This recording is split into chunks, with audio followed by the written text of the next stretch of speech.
Bismillahirrahmanirrahim. Assalamualaikum warahmatullahi wabarakatuh. Alhamdulillahi rabbil alamin. Wassalatu wassalamu ala asrafil anbiya'i wa mursalin wa imamil muttaqin wa ala alihi wa sahbihi ajmain. Segala puja dan puji hanyalah milik Allah. Salawat dan salam semoga selalu tercurah limpahkan kepada junjungan alam yakni Nabi besar Muhammad sallallahu alaihi wasallam, juga kepada keluarganya, sahabatnya, dan umumnya kepada kita semua. Amin ya Allah ya rabbal alamin. Alhamdulillah, pada kesempatan hari ini kita kembali bisa bermuajahah, bisa bertemu kembali. Insya Allah untuk pembahasan kali ini kita akan membahas berkaitan dengan akidah. Akidah adalah makna dari iman itu sendiri. Akidah diambil dari kata aqada yaqidu aqidatan. Akidah adalah keyakinan yang pasti. Akidah adalah sesuatu yang tasdikul jazim, yang pembenarannya pasti. Kaum muslimin rahimakumullah, apabila kita melihat pada diri kita sebagai manusia, manusia itu diberikan 3 gorizoh. Apa gorizoh itu? Gorizoh adalah yang diserupakan oleh Allah dengan adanya naluri. Tapi harus dibedakan antara naluri manusia dengan naluri pada makhluk lainnya, yaitu seperti binatang. Naluri manusia itu terbagi 3. Yang pertama disebut gorizatut tadayyun, naluri beragama, atau naluri meyakini sesuatu, mentakdiskan sesuatu, mensucikan sesuatu. Yang kedua yaitu gorizatun naum, naluri untuk melestarikan keturunan, punya rasa kasih sayang, mempunyai rasa cinta. Itu semuanya disebut dengan gorizatun naum.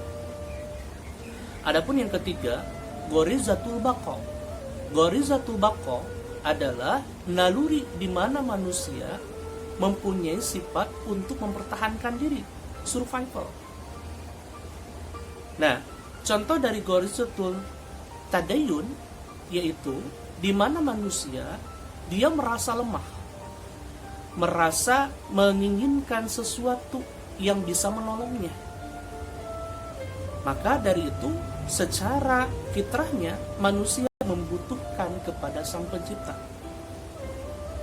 Walaupun pencipta yang bagaimana yang dia yakini. Yang kedua, yang berkaitan dengan gorizatul naum itu adalah naluri melestarikan keturunan, di mana manusia mempunyai rasa sayang, rasa cinta kepada makhluk lainnya. Khusus misalkan bagi seorang laki-laki, pasti dia menyukai, mencintai lawan jenisnya. Termasuk juga seorang wanita menyukai laki-laki.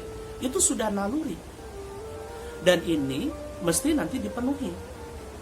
Kalau seorang muslim, pasti pemenuhannya dengan cara yang betul, yang syar'i. Termasuk juga ketika kita merasa sayang kepada ibu, bapak kita. Termasuk juga kita punya rasa sayang kepada adik dan kakak kita. Itu adalah sesuatu yang memang muncul dari gorizoh ini. Nah, adapun yang ketiga yang berkaitan dengan gorizoh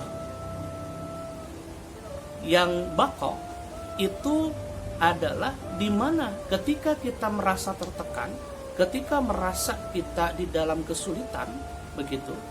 Nah, muncul rasa mempertahankan diri itu. Ketika kita misalkan dikejar oleh binatang buas, maka naluri bako kita, naluri mempertahankan kita, itu muncul. Apakah kita melawan, apakah kita berlari, atau bagaimana? Termasuk ketika kita dizolimi oleh orang lain, itu pun begitu. Nah, inilah yang muncul pada diri manusia secara fitrah. Nah, adapun yang akan kita bahas saat ini adalah berkaitan dengan gorizatul tadayyun. Gorizatul tadayyun adalah naluri manusia yang memang dia mentakdiskan atau mensucikan sesuatu. Pada masa lalu, ketika mereka belum mengenal Tuhan, maka mereka mencari Tuhan, mencari sesuatu yang lebih daripada dia, dan dia mencari sesuatu yang bisa menolongnya.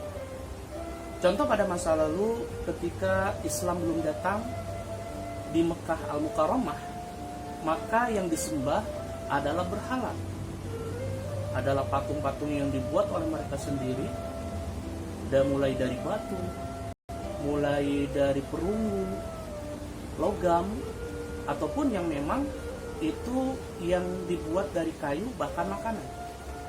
Kemudian mereka sembah.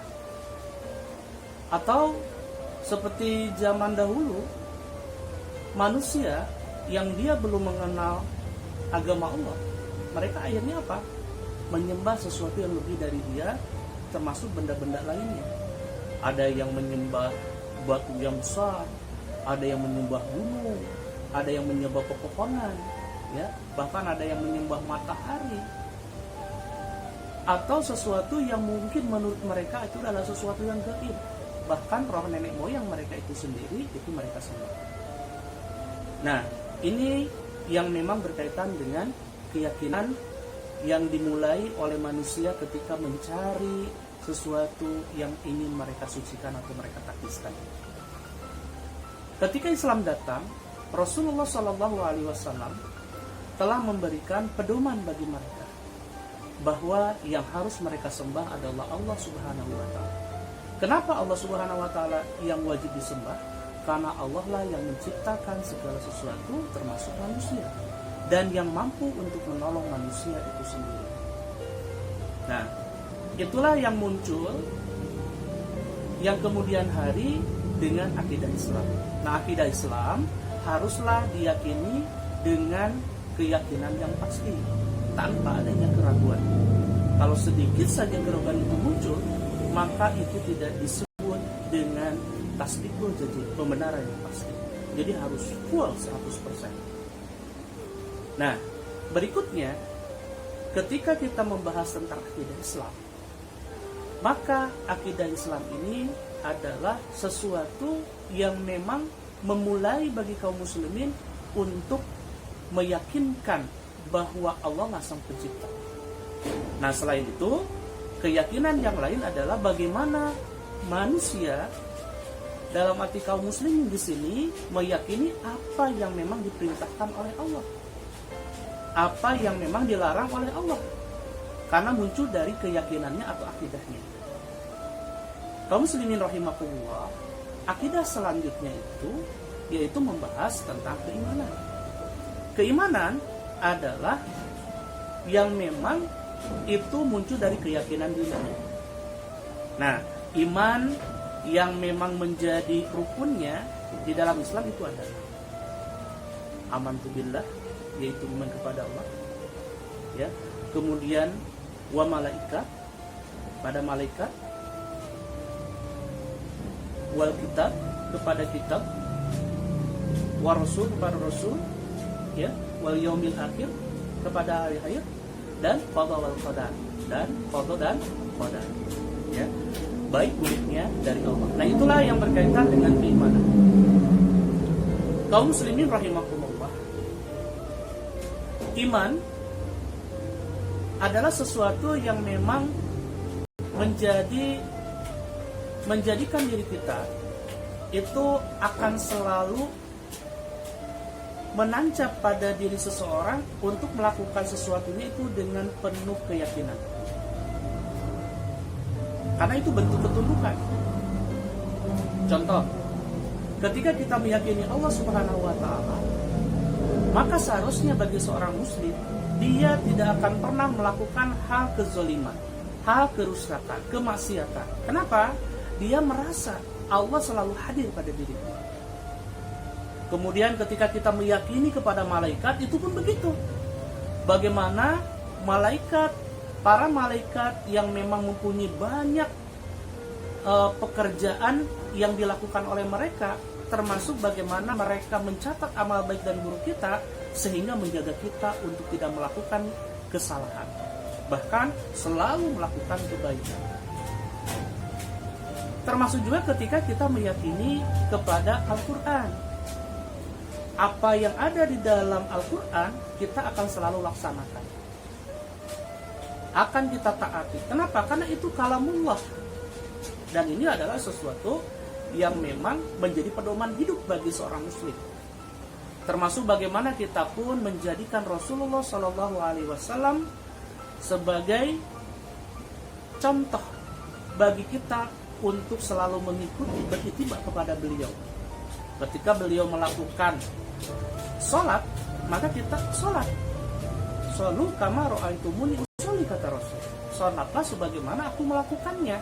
Maka syarat sah, rukunnya, apa yang dibawa lakukan oleh Rasul termasuk sunnahnya kita lakukan.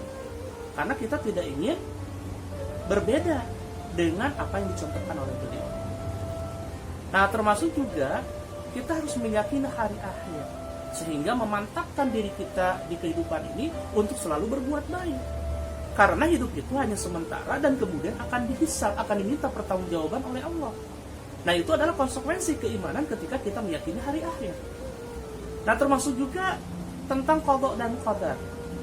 Bagaimana kita diciptakan dengan berbagai kelebihan dari Allah Subhanahu wa taala, karena manusia itu diciptakan dengan segala kesempurnaannya. Maka kita akan selalu bersyukur kepada Allah. Hadis ini. Nah, adapun ketika kita diberikan kesulitan, diberikan musibah oleh Allah seperti saat ini, maka kita akan selalu bersabar karena kita meyakini adalah qada. Ya, ini adalah ketentuan Allah. Walaupun kita anggap ini adalah sesuatu yang buruk, tetapi yakinilah itu sebenarnya adalah sebuah kebaikan bagi kita. Kenapa? Sekali lagi, qada, qadar itu adalah dari Allah. Baiknya dari Allah, buruknya dari Allah. Tetap kita yakini itu adalah sesuatu yang memang menjadikan keyakinan atau keimanan kita semakin mendalam kepada Allah Subhanahu wa taala. Ini sekilas tentang akidah, sekilas tentang keimanan. Nanti kita akan lanjutkan bagaimana berkaitan dengan amaliyah kita seharusnya dengan meyakini akidah dan keimanan. Mungkin itu saja yang kita bahas untuk saat ini. Insyaallah minggu depan kita akan bertemu kembali. Mohon maaf atas segala kekurangan. Wabillahi taufiq wal hidayah. Wassalamualaikum warahmatullahi wabarakatuh.